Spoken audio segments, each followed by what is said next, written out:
Ayan, hello. Ayan, may panibago tayong unwrapping uli. Ayan, tara, buksan na natin. Ayan, yung resibo niya. Ayan, sealed na sealed siya. Ayan, naka-bubble wrap pa. Ayan, wala akong makitang pampabukas. Ayan, sige. Ano na natin. Kuhanin na sa puwersa.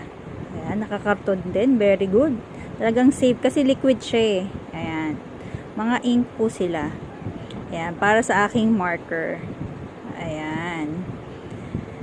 Ang dami kong binili kasi pang matagalang gamit, tsaka pwede rin natin ibenta. Ayan. Merong mga black. Ayan. Hinihanap po na sa inyong black eh. Hindi ko makita yung pangalan. Ayan, saan pa sila?